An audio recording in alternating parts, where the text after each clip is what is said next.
Hello everybody, welcome to the AV Geeks Lunchtime streaming show where we watch old 16mm films and let's see, what do we got here? It's time for Chroniques de France. And I don't think I've shown this one. I feel like I would have remembered it, but here we go. Enjoy.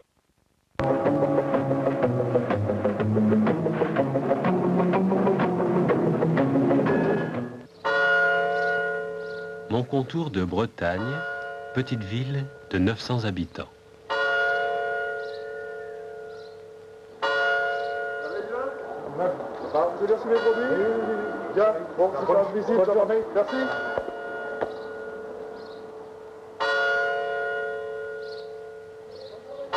Voilà, vous allez bien? Très bien. Ça va, bonjour monsieur. Ça va? Bonjour docteur. Bonjour. Vous avez des idées, hein? Non, pas très.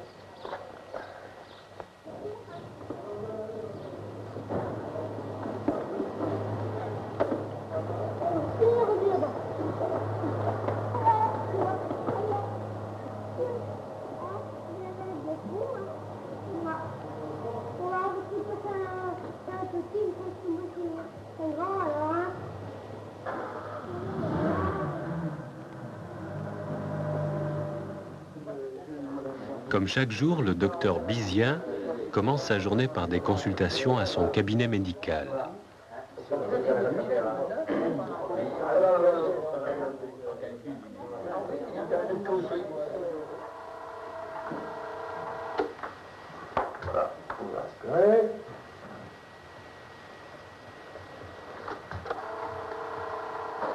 Respire plus.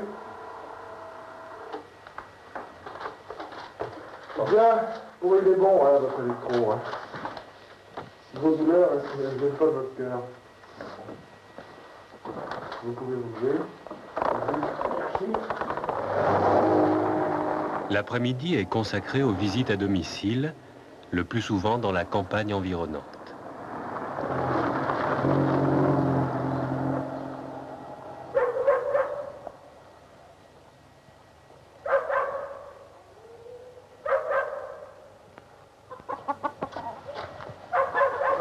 Monsieur le docteur, ça va? Ça va. Bon, on fait la visite de la gosse? Oui. Allez, hop, on déshabille. Bon, j'espère qu'elle ne va pas pleurer. Vous allez bien la tenir? Vous allez bien la tenir? Tenez-la bien.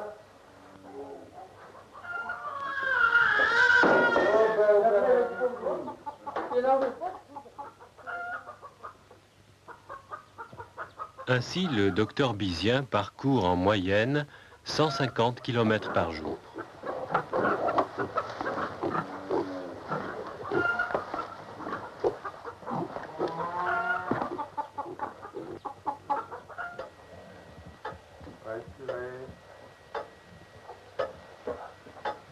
Bon, ça va? C'est bien? Ouais, c'est bien. Bon, alors, pour ce qui est de la prostate, hein, on attend, on revoit ça dans quelques temps, et si ça ne va pas, je vous enverrai voir un chirurgien et on vous fera des analyses, hein. On vous enverra à la clinique. Mais pour le moment, c'est trop tôt. D'accord? Il faut continuer vos médicaments et attendre de voir ce que ça donne. Et puis, il ne faut pas vous affoler, ça ne sert à rien du tout. Vous avez bien compris? Ça ne sert à rien du tout. Non. Moi, je m'arrête de pleurnicher du tout. Moi, le dernier, réellement, ça prend moi un peu. Rhabillez-vous, je reviens vous voir mardi et on discute de ça.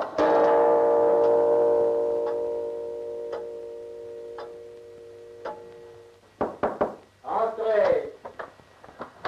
Bonjour, docteur. Ça va? Bien. Voir moitié. Est-ce qu'il vous reste des médicaments? Un peu. Mais pas beaucoup. Allez, dans votre bras, je vous trouve très très bien. Très bien. Vos enfants, comment ils vous trouvent? Vous les avez vus?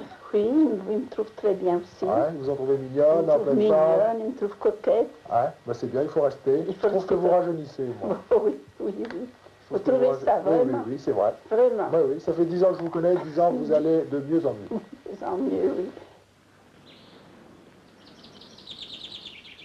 Quotidiennement, il apporte son aide à l'hospice de la ville. Son pansement. Ouais. Et... Il a de la diarrhée tout le temps quand même. Ah non. Bon, on va aller les voir.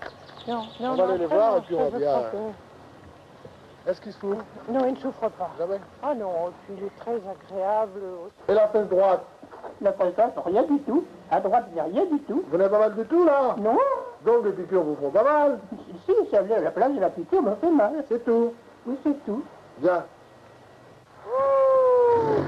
Ça passe toujours la main. Oh! Bien.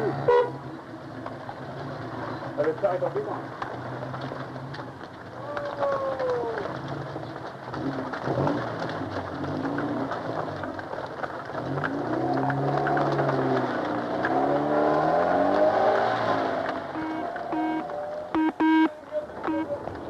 Allô, j'écoute. On t'appelle pour un accident Bon, d'accord. Où ça? à Notre-Dame-du-Haut, c'est Bon, urgent. j'y vais, notre bureau, j'y vais directement, hein. D'accord. Aujourd'hui, le médecin de campagne emploie volontiers les moyens les plus modernes pour exercer sa profession.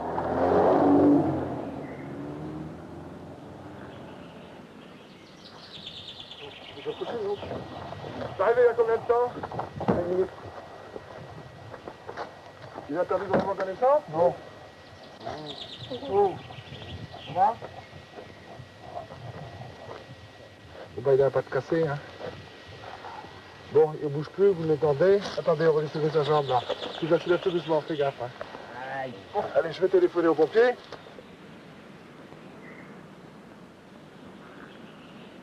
Allô, allô, allô, allô, Eliane, allô, allô. Bon, il y a un accident à à Notre-Dame-du-Haut. Hein, juste à la chapelle. Alors tu m'envoies les pompiers, hein, c'est urgent, il y a une jambe de cassée. D'accord? Bon, bah j'attends. Je leur dis que c'est les déchets. Hein.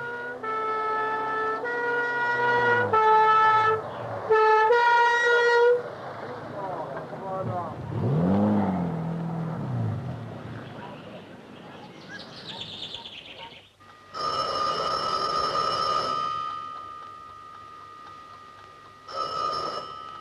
Allô?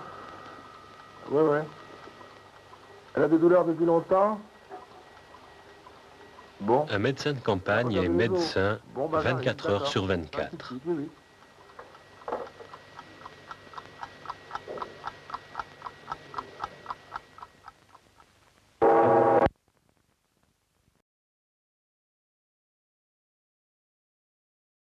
That was a great clock at the end. Very much like that. Okay. I don't think we had seen that before. So it's not just art and sports. There's also other things that are interesting. All right, so I showed this like 3 years ago, and we just recently did a new scan of it. So here is Summer of Johnson Holiday. Enjoy. Observation on every side. For him, it is only summer, a time for freedom from school, a time to enjoy the beauty of his vast land and to savor the special closeness of family life shared by all Navajos. Johnson is glad for this chance to be with his father, for during the summer months, his father works as a Navajo land guide and is gone from home much of the time. But today, on one of his rare days off, he is building a new feed storage rack, and Johnson is helping when he can. Though poverty-ridden by most standards, Johnson's father is a modern, forward-looking Navajo who firmly believes a better day is ahead for his people. Having spent much time working in a white man's world, he realizes education is the key to a better life for the Navajo, and is determined Johnson will attend high school and, if possible, college. Johnson is growing up in a matriarchal society, where the mother is the head of the family and generally owns everything except the horses. His mother spends her time taking care of the hogan, cooking, and caring for the new baby in the family, who demands much time and attention.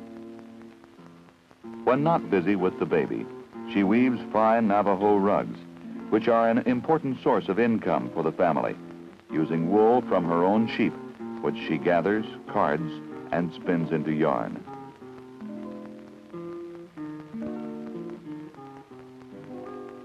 While Johnson likes to watch his mother's practiced fingers weave the multicolored yarn into the Yeba Chai pattern of the rug, It is still woman's work, and he doesn't understand it. However, the tourists who come seem very interested in watching her work and always want to take pictures of her at the loom.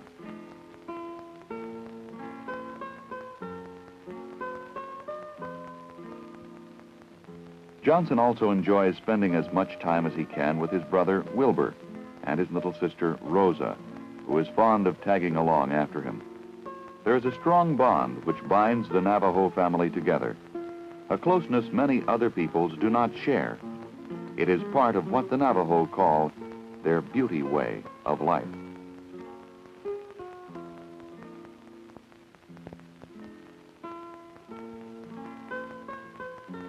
Even for a young boy, life is difficult on this remote reservation. An area so isolated that there is no electricity, radio, television, telephone, not even running water, or any of the other everyday conveniences most Americans enjoy. In order that family life may continue in an orderly manner, all members are required to help with the chores. One of Johnson's is gathering the wood for the cooking fire.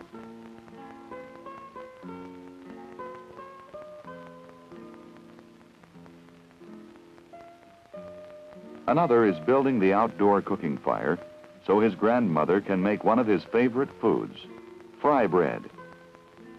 When the shortening is melted, she brings out the dough, which she shapes into thin, flat discs the size of the skillet.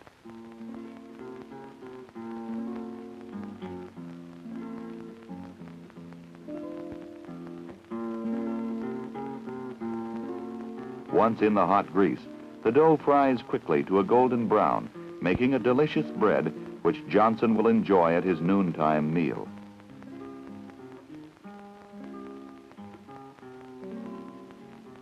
But Johnson's main chore in the family is the responsibility for tending the flock, since his father is working most of the summer and his brother is too young to help. Grassland is sparse, and the animals must roam over a large area in their search for food and water. Tending the flock in the summer in Monument Valley is hot, tiring work, but Johnson is sturdy, healthy, and well able to withstand the heat of the valley and the rigors of the day.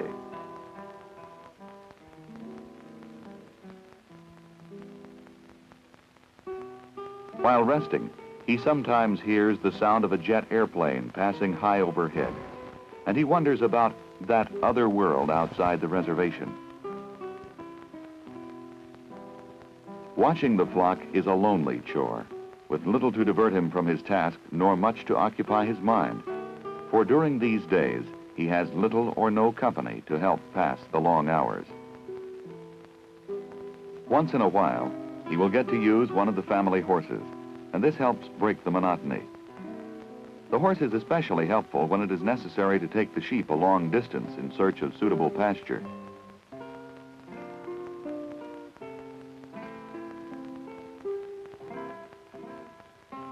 Also, with the help of the horse, it is much easier to get the sheep back into their corral in the evening.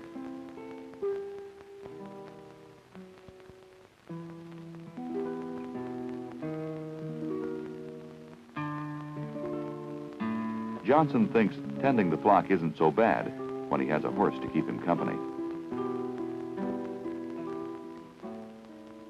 When he isn't needed to help tend the sheep and goats, he spends his time riding through an unfenced landscape which is unmarred by the signs of the white man's civilization, free to go wherever he pleases, to savor the feeling of being alone with only his horse.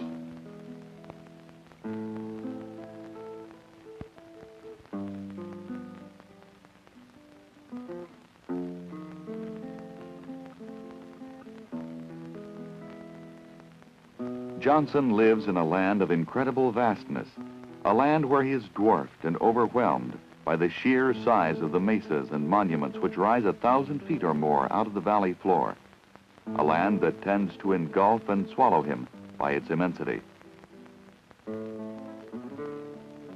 On the plain at the foot of the mesa, Johnson and two of his friends think it is great fun to race their horses, riding as fast as they can, often without a saddle and with only a rope for a bridle, imagining they are chasing wild mustangs as their great-grandfathers did long ago.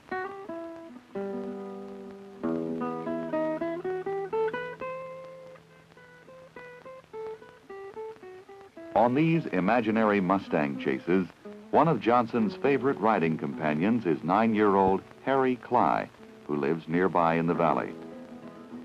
Harry's life is much like Johnson's, especially during the summer. He lives in a hogan like that of Johnson, though his family is poorer because his father is dead and none of his brothers are old enough to work in jobs off the reservation, even if they could find them. Part of the family income is derived from rugs woven by Mrs. Cly, which she sells to the trader or perhaps to one of the tourists who come daily to watch her weave.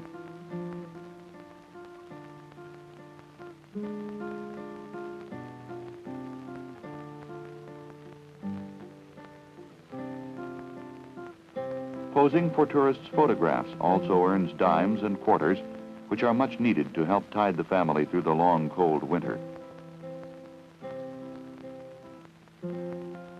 For most Navajo families, including Harry's, sheep are an important source of wool, food, and cash. Harry, like Johnson and most other Navajo boys, spends most of his summer involved with tending the family flock.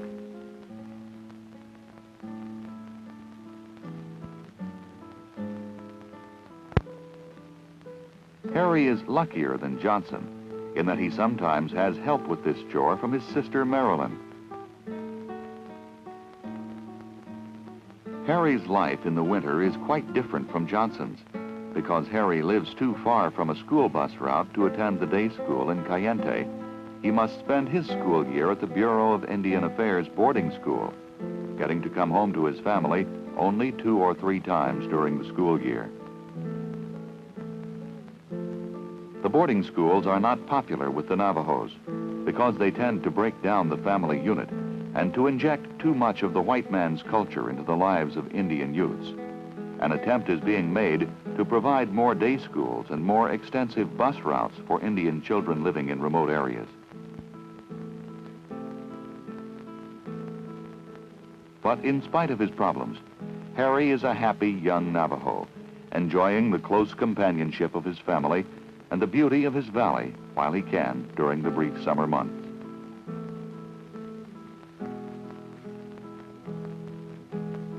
Eventually, summer draws to a close. On the last day before school starts, Johnson walks through the valley for one last time, remembering the summer now past. For with the coming of school, there will be little time for such pleasures.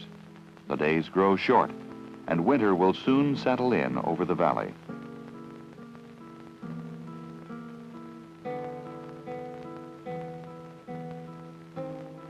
Bright and early the next morning, Johnson and a friend await the coming of the bus that will carry them to Cayente and school for the beginning of another year. Each day, they must ride this bus 25 miles each way. But to Johnson, this is preferable to attending the Bureau of Indian Affairs boarding school, as Harry must do. When the bus finally unloads, Johnson quickly finds many of his friends from the previous year and is soon engrossed in playground activities that resemble those of a school anywhere in America. As Johnson grows older, he will have to reconcile the 2 ways of life he is learning. The way of the Navajo, taught him at home, and the way of the white man, taught him at school. One, the peaceful, beauty way of his people. The other, the aggressive, materialistic way of modern society. Ahead is a fork in the trail for Johnson. Must he follow one of these 2 ways? Or is there, perhaps, a middle road which might give him the best of both worlds?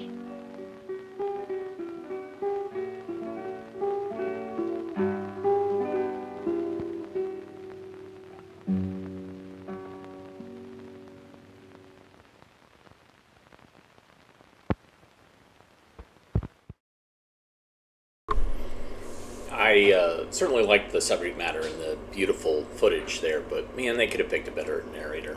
and maybe even had like a kid who was playing, either was Summer,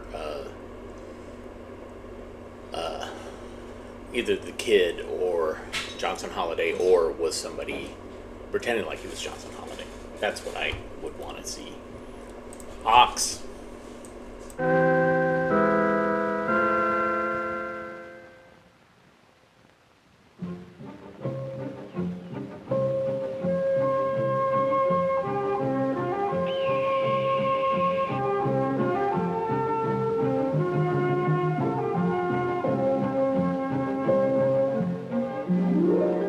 A wide variety of hawks occur in North America.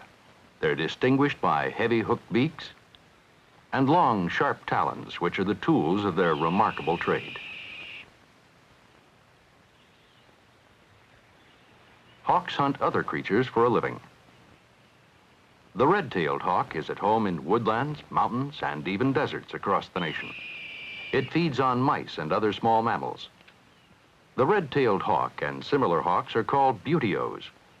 Buteos have broad, rounded wings, robust bodies, and wide fan tails.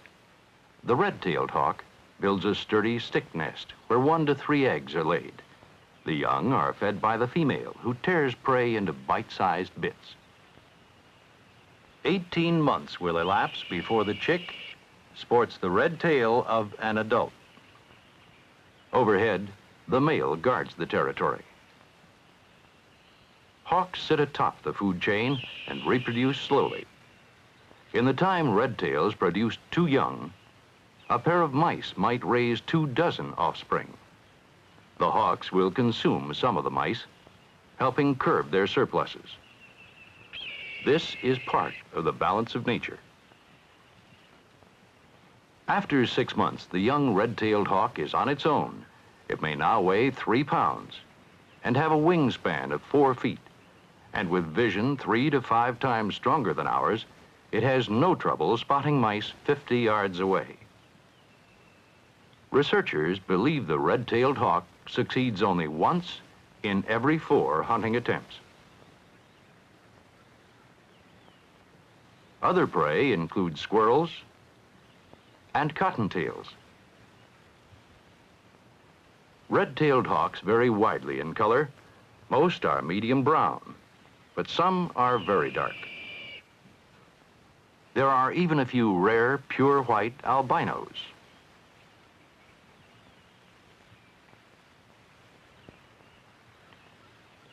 A common close relative of the red-tailed hawk is the slightly smaller red-shouldered hawk.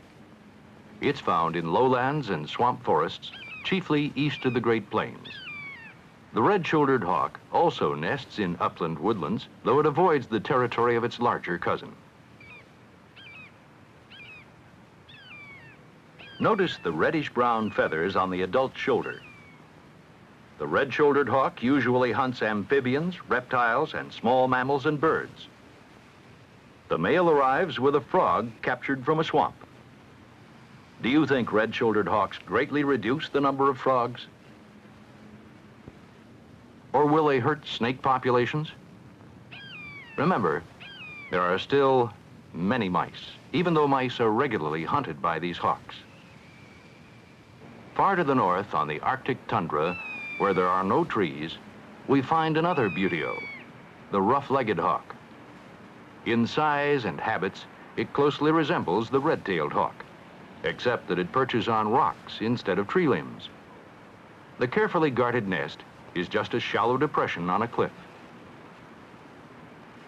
Rough-legged hawks are named for the warm feathers they wear down to their toes. Winter's approach sends them south to the United States. The marsh hawk is another ground nester found in northern fields and marshes. The male wears pearl gray. The female dresses in brown. The marsh hawk is not a buteo, but a harrier. Like other harriers, it is slender and has long wings and a long tail. More than 75% of the marsh hawk's diet is mice. This 6-week-old youngster will leave its nest shortly just by wandering away. A third family of hawks are the accipiters. They have short, rounded wings and long tails for high maneuverability. These high-strung predators hunt birds in thickets. The Cooper's hawk, an uncommon resident of the United States and Canada, is typical of accipiters. It catches starlings and other small birds by sneak attacks. An average Cooper's nestling eats 40 birds before it fledges or leaves the nest. Once it leaves the nest, it will consume about 1 bird per day. Do you think that these rare hawks eat too many birds? The sharp-shinned hawk closely resembles the Cooper's hawk. Both species often have favorite perches or butcher's blocks where they pluck their prey with all the care of a gourmet chef. Largest and perhaps fiercest of the accipiters is the goshawk. This rare bird, which lives in northern forests, is about the same size as the red-tailed hawk. But the goshawk has unusually big feet. It's a reckless hunter, sometimes crashing through thickets in pursuit of grouse and red squirrels, which are its favorite prey. The osprey is found worldwide near seacoasts and large rivers and lakes, where it hunts almost exclusively for fish.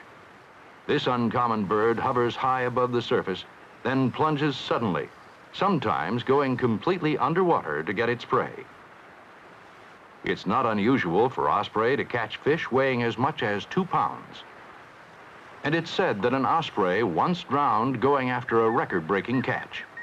But maybe that's just a fish story. North America's smallest and most numerous hawk is the kestrel. The drab female and colorful male are often seen perched on utility poles along highways. The blue jay-sized kestrel, or sparrowhawk, is a member of the falcon family. Like other falcons, it has long pointed wings, a large head, and a long tail. Falcons fly with choppy, powerful wing beats and are famous for their speed. In late summer, the little kestrel often dines on grasshoppers. The famed peregrine falcon is probably the Earth's fastest bird. In a dive, it can go 160 miles per hour. The cliff-loving peregrine once nested on ledges throughout much of the world. Now, unfortunately, except in distant northern regions, it has disappeared from most of North America. Scientists believe that certain insecticides can be blamed for much of this loss. Today, scientists are experimenting with ways to bring the endangered peregrine back to some of the areas where it once lived. The peregrine hunts birds in flight. Using its massive feet, it attacks them in midair. At one time, the peregrine even hunted pigeons and sparrows in New York City, where skyscrapers offered nesting sites. The name peregrine means wanderer, and someday these young may travel all the way to Argentina to winter. For thousands of years, man hunted with falcons. Falconry is still practiced in some areas today. The winged hunter is released to circle overhead.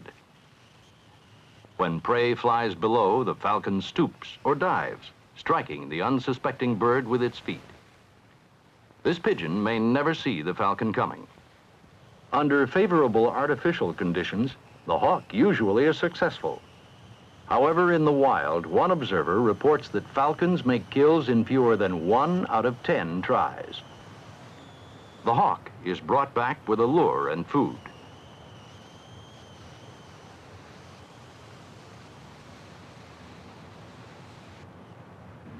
One of the species most highly prized by falconers is the gerfalcon. Nestlings such as these have reportedly sold for $10,000. Though happily, trade in birds of prey is against the law in most places. Gerfalcons are the largest of the falcon clan and range in color from nearly black to a striking snow white. They nest on cliffs in the Arctic, which is home year-round. In this stark country, a pair may have a territory of 200 square miles. Note the choppy stroke of the falcon's long, pointed wings.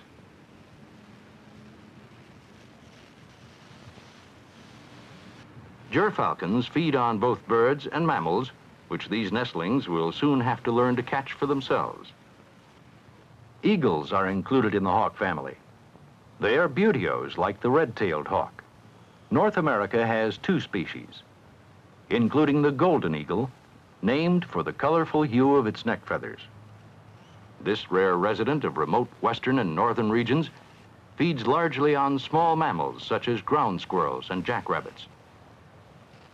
The second eagle is our national emblem, the bald eagle. This impressive 10 to 12-pound bird has a wingspan of nearly 8 feet. The bald eagle builds a bulky treetop nest and may remodel it year after year until it weighs a ton or more. The bald eagle feeds chiefly on fish and rarely ventures far from water. While it is skillful at plucking prey from shallow depths, the eagle may simply scavenge dead fish. And to its discredit, it will also rob the osprey of a catch. For these reasons, Ben Franklin disagreed with the choice of our national emblem. He suggested the wild turkey. But few creatures appear to be as magnificent as the bald eagle. But unfortunately, the bald eagle is an endangered species. In the United States, it is now common only in Alaska and part of Florida. Poisons and human interference have been the eagle's most dangerous enemies. Many people are now trying to save the bald eagle and bring it back to places where it once lived. But this takes time because these large predators mature slowly. The young remain in the nest for 3 months and under their parents' care through fall. It takes at least 4 years before the dark brown youngster finally gets the white markings of an adult and is ready to breed.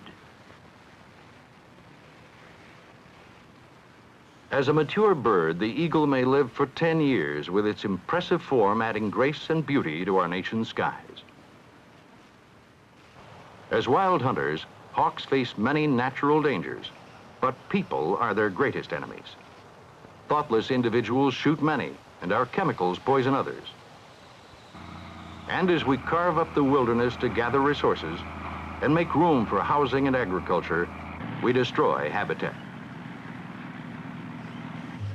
When habitat goes, hawks disappear with it. But hopefully, the red-tailed hawk and its relatives will always find wild living room.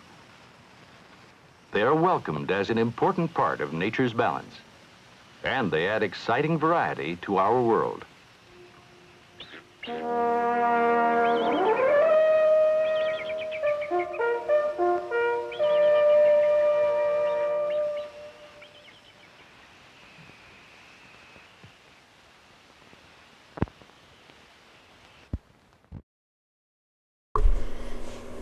So you can see a lot of discoloring. That might be mold from something that was in a basement that was not very well air conditioned. Okay, this is another film from the Orgone Archive. This is One Step at a Time. Not one day at a time, but one step at a time. Enjoy.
This is a modern school, well-equipped and well-staffed. We shall go with this student to his class and watch as he learns. We find here a situation which many educators regard as ideal for learning, the tutor relationship. One teacher, one student. Let's see how learning proceeds under these conditions. Static electricity. Now, there are two kinds of electric charges, positive and negative. Whenever an object receives a charge of electricity, then it will either have to be positive or negative. Good.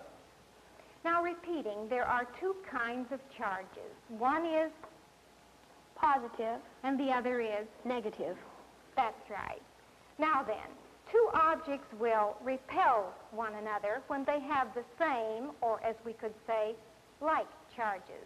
On the other hand, they will attract each other when they have what kind of charge? Unlike charges. We now know that two objects with like charges will repel each other, and two objects with unlike charges will attract each other.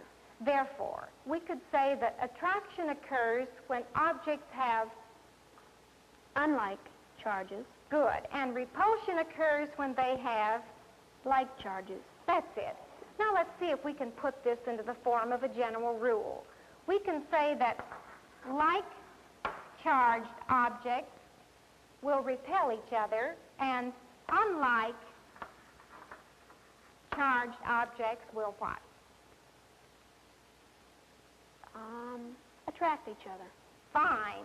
Now let's apply our rule to an example. If we take a hard rubber comb and a piece of fur and rub this comb through the fur, the comb will then attract bits of tissue. This means that the comb and the paper have what kind of charges?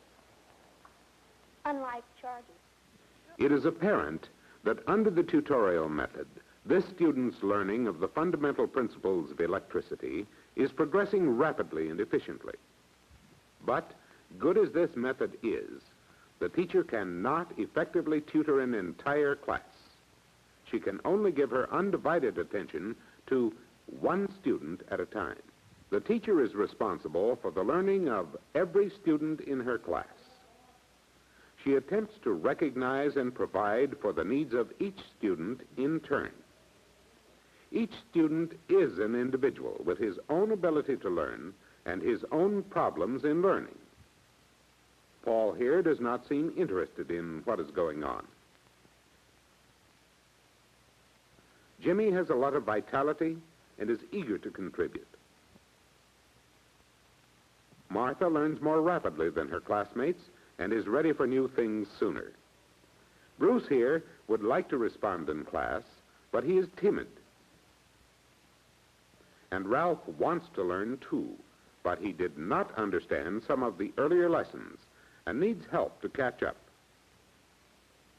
All of the students need the individual attention of their teacher, but her time and energies must be divided among them, and there is not enough time.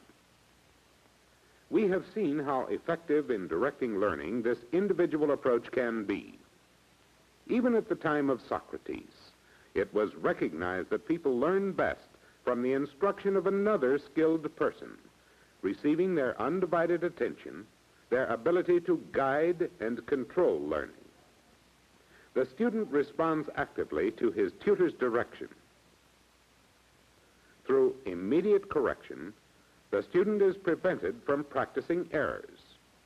The student sets his own pace, and the tutor leads him step by step, one step at a time. When the student succeeds, he receives the approval of his tutor. Yes, the tutorial approach is a proven method of providing learning for all students at their own rate of progress. How could modern education make greater use of this method? In their research, experimental psychologists have made intensive studies of the tutorial method. They have found that one solution to the problem of carefully guiding the learning of an individual student is to prepare the lesson in written form. Here the student is continuing his learning of principles of electricity. The specially prepared set of cards tutor him in the same way as the teacher has done. As the student reads the card, he responds and then confirms the correctness of his response. The center of every atom is the nucleus. The plural for this word is nuclei. Fine. Atoms contain nuclei. The nuclei have a positive charge. That's right. Around the nucleus, there are negative charges called electrons. Atoms are made up of positively charged nuclei and negatively charged electrons. Around every nucleus, there are negatively charged electrons. That's correct. Atoms have centers which are called nuclei. These are positively charged. Around the nuclei of the atoms are electrons which are negatively charged. That's good, and that was a difficult one, wasn't it, Bill? A neutral atom has an equal number of positive charges and negative charges. An atom with 3 positive charges and 3 negative charges is a neutral atom. Good.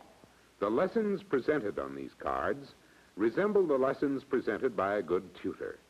But while a teacher cannot attend to the needs of every child in her class at one time, each student can be provided with his own set of instructional materials.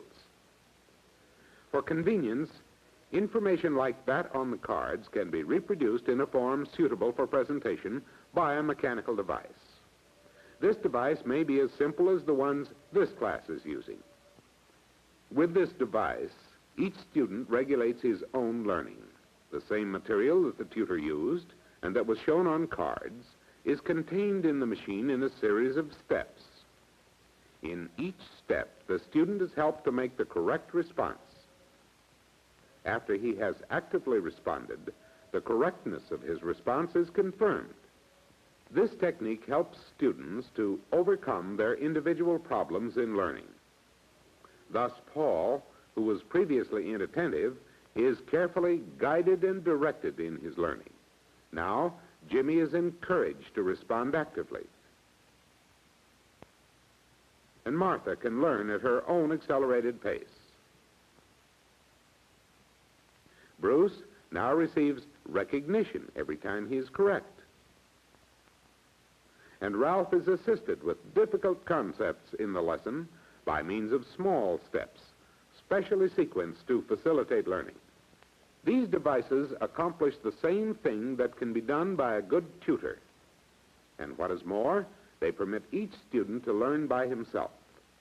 For this reason, their developers have named them auto-instructional devices, or teaching machines. There are many kinds of auto-instructional devices. The forms have been varied, but they all have one characteristic in common. They present material to be learned as a tutor presents it, one step at a time. This device was one of the first intended for teaching by means of a machine. It was constructed by Dr. Sidney Pressey, a psychologist. It is especially useful with younger children. For older children, other devices have been developed. They vary in cost and each has different features, designed to guide learning in different ways. Currently, a very widely used auto-instructional device is called a programmed text. It consists of a program, that is, a sequence of carefully ordered steps arranged in book form. In the same manner that he learns with mechanical devices, the student reads, actively responds, and then confirms the correctness of his response.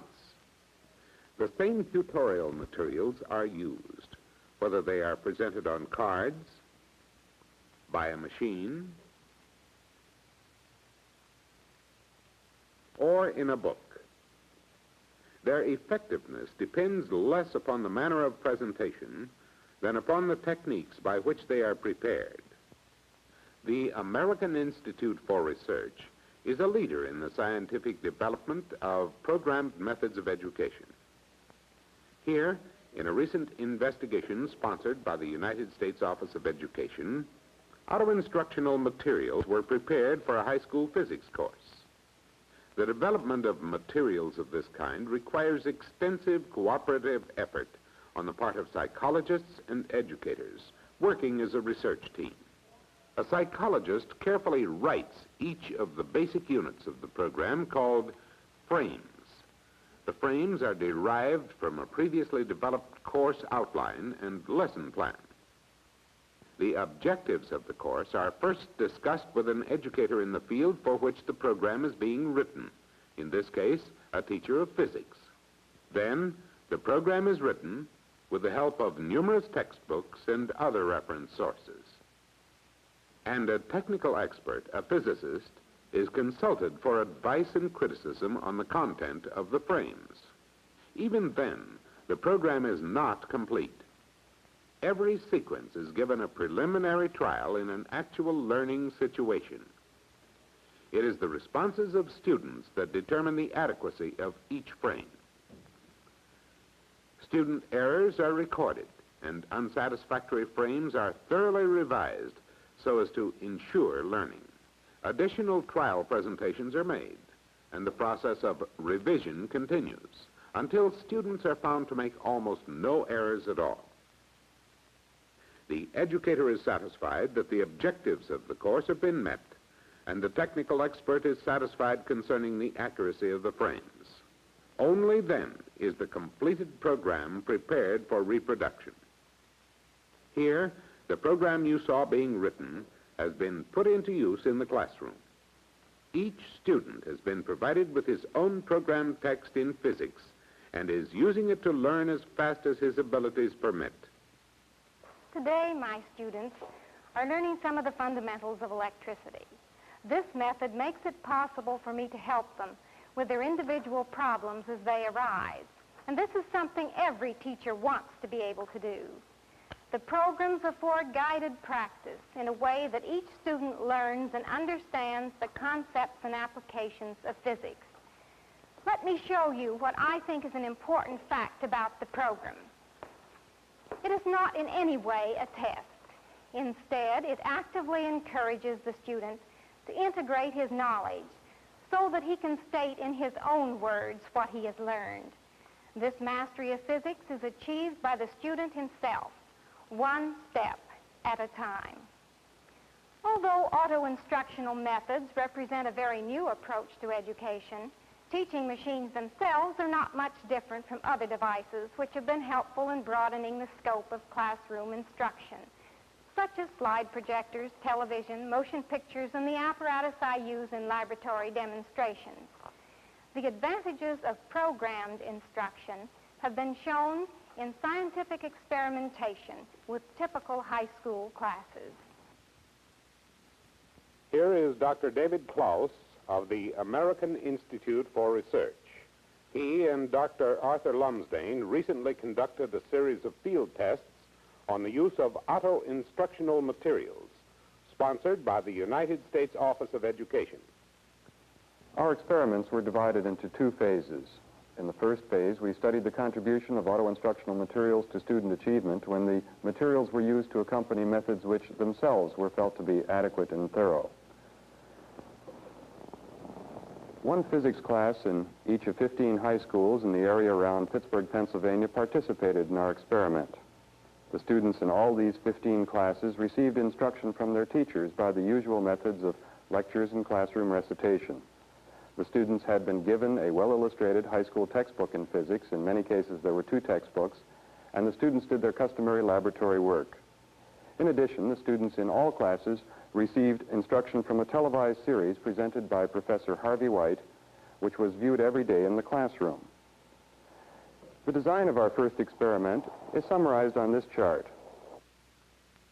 As shown on the chart, all the students in some of the classes were provided with the specially prepared program texts we had developed as a supplement to their regular classroom instruction. But the students in the remaining classes did not receive program texts. Their instruction in physics was limited to the usual methods of the teacher, the textbook, their lab work, and the televised series. The first experiment, then, was designed to determine whether the learning of students in the experimental classes which had program texts differed from the learning of students in the remaining classes which did not have program texts. Following their course of instruction, the students in all classes were given achievement tests. These tests were based solely on the televised series and were prepared independently by the Educational Testing Service. Our results from this phase of the study showed that students provided with program materials had substantially greater achievement in physics than students who did not benefit from instruction by the program texts. This test of the auto-instructional method was particularly encouraging, especially in view of the fact that in this study the students' use of the program materials was not mandatory. In order to analyze further the effectiveness of the auto-instructional method, we extended our study to a second phase. This second experiment was conducted with 10 physics classes in 2 additional high schools, 5 classes in each. In these classes, televised lessons were not included as part of their regular instruction in physics, but the students in all these classes had been given the specially prepared program materials, and in addition, they had assignments in their textbooks and their regular laboratory exercises. As shown in this second chart, students in some of the classes received both the program materials and their regular classroom instruction, but the students in the remaining classes received only program texts. For them, the usual lectures and recitation were omitted. Thus, in this second experiment, we determined the extent to which program texts could effectively provide the kind of instruction usually provided by classroom teaching. Again, we obtained our results by giving both groups of students tests which measured their achievement in physics. Our results indicated that there was no apparent difference in the scores between the 2 groups. That is, the students who learned with program texts had substantially the same achievement as the students who had both the programs and their regular classroom instruction. The evidence from this second study suggests that auto-instructional materials may be relied upon to provide instruction in physics independent of classroom lectures and recitation. In conclusion, these 2 experiments on high school physics demonstrate that auto-instructional materials are able to produce significant gains in student achievement when the materials are used to supplement other forms of instruction, and also that they are able to provide the kind of education usually provided by a classroom teacher. These investigations have clearly illustrated that learning can be improved by auto-instructional techniques.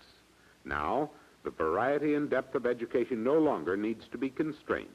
As never before, unlimited opportunities exist for these young people. What will each choose to be? Attorney, scientist, architect, nurse? Now, renewed emphasis can be placed on the interests and abilities of each individual. In this new approach to education, the process of development has only begun. At research centers throughout the country, psychologists are at work adapting their laboratory knowledge of learning in the tradition of such prominent scientists as Professor B.F. Skinner of Harvard to the problems of better education for all. Many contributions have been made to the auto-instructional method, and techniques are constantly being improved.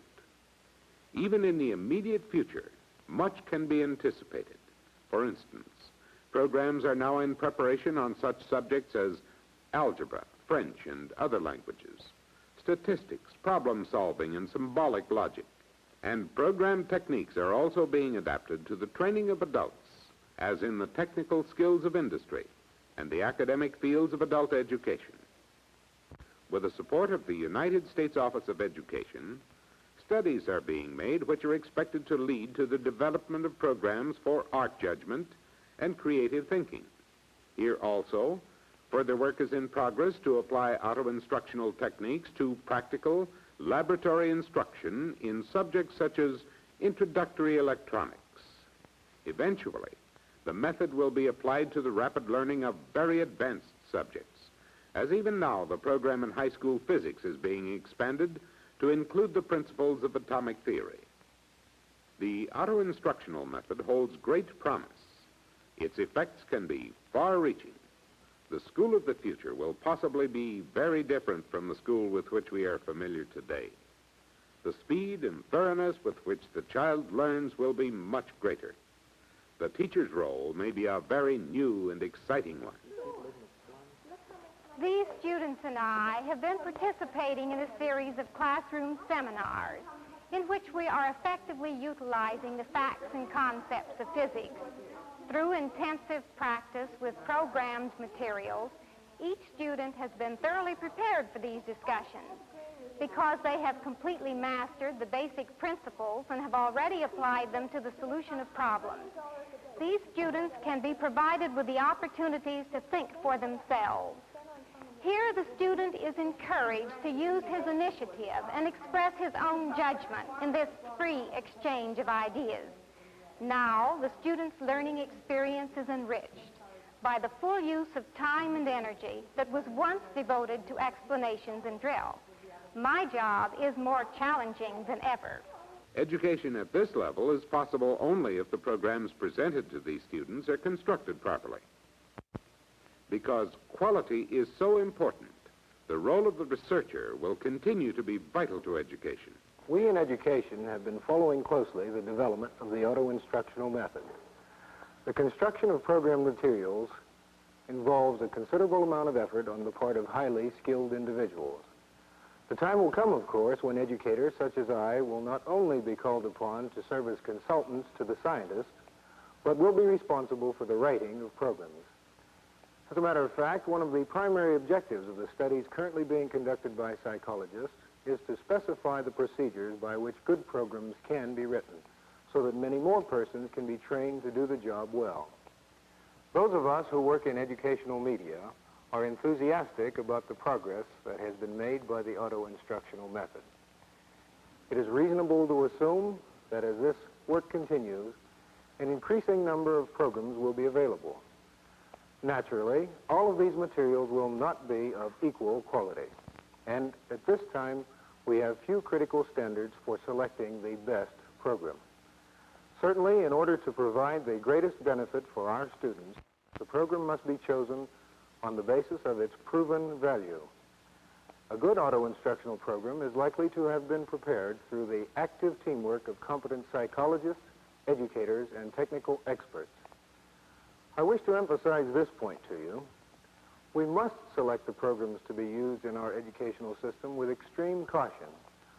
For even though almost any program might be expected to contribute to the learning experience, only those prepared by professionally qualified experts will ensure maximum student attainment. We have observed how the methods of the good tutor have been brought into the modern classroom. Let us review the characteristics of an effective program. 1. The material to be learned is presented in small steps. 2.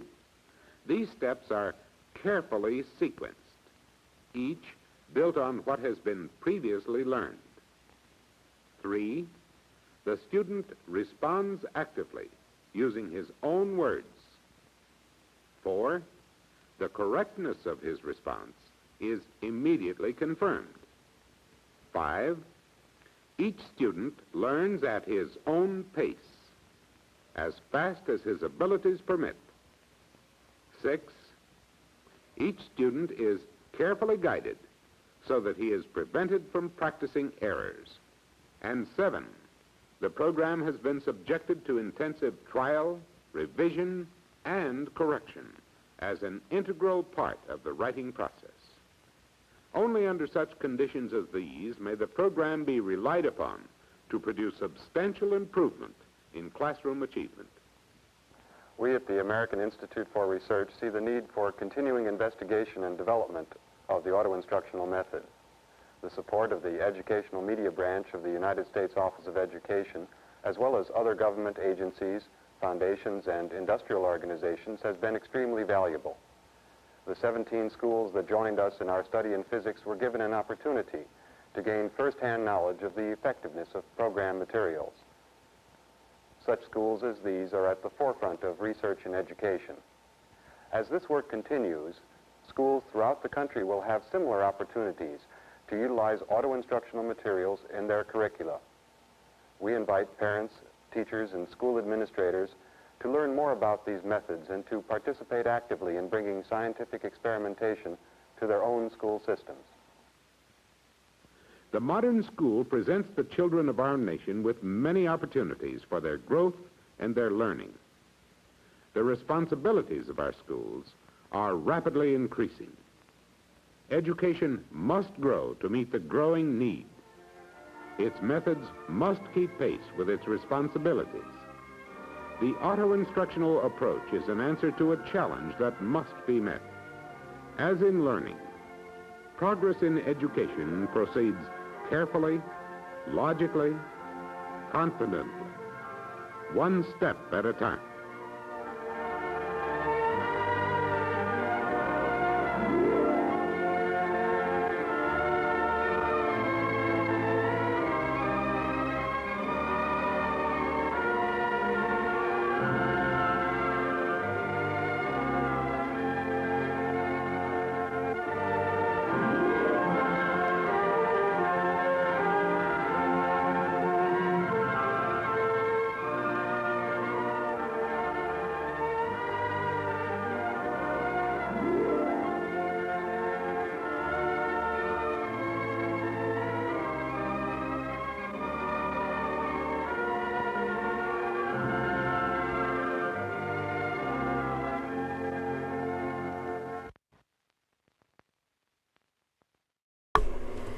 WQED, of course, was in Pittsburgh, and this is where this film came from.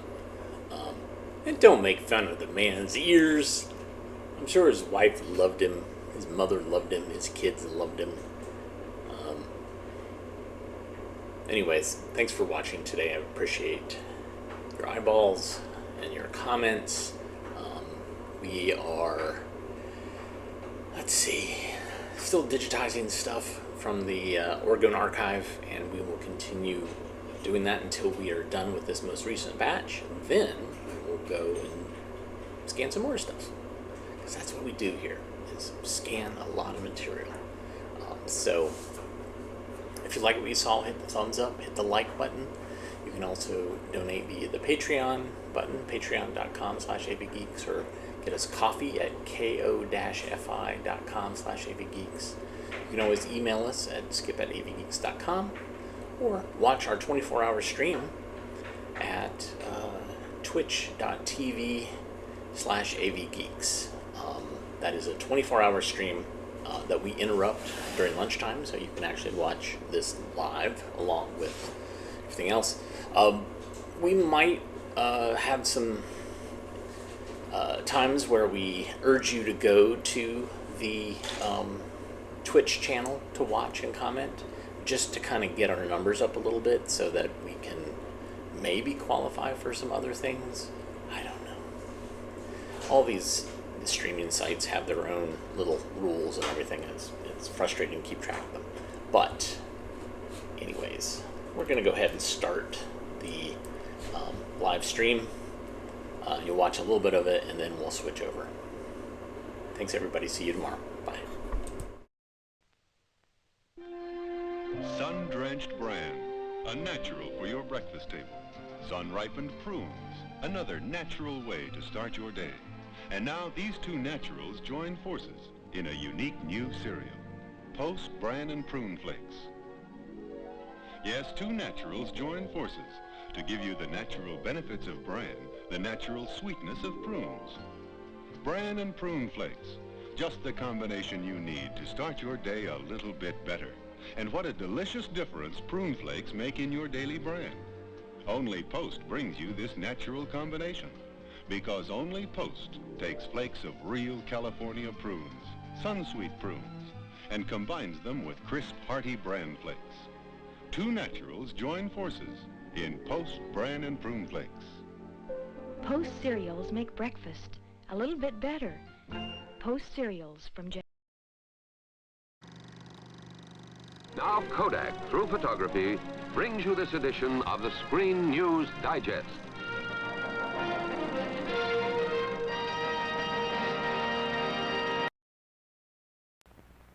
Hey, pop up rub-ons, pop up the scenery world of the Flintstones. Rub on Fred and Barney, they're animals and neighbors just like magic. Then make them stand up anywhere you want them. Hi, Fred.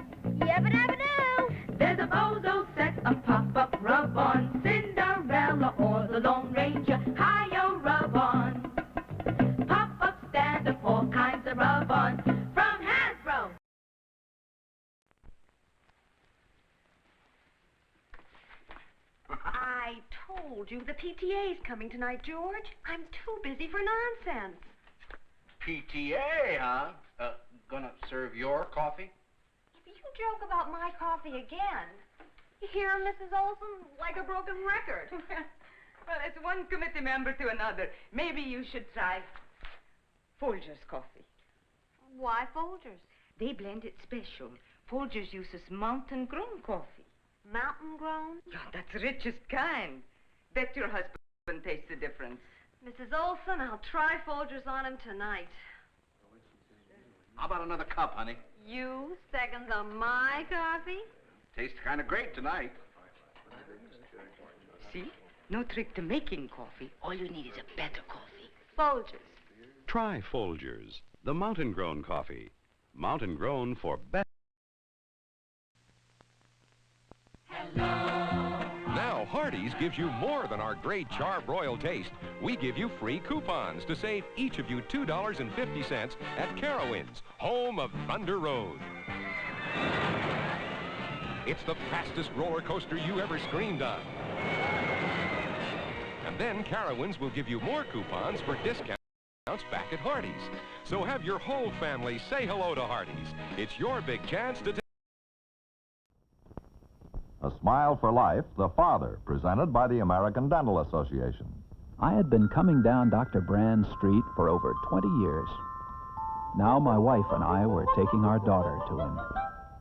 She was 4, and meeting him for the first time was the same adventure for her as it had been for me. She looked like a little round apple sitting in the big chair.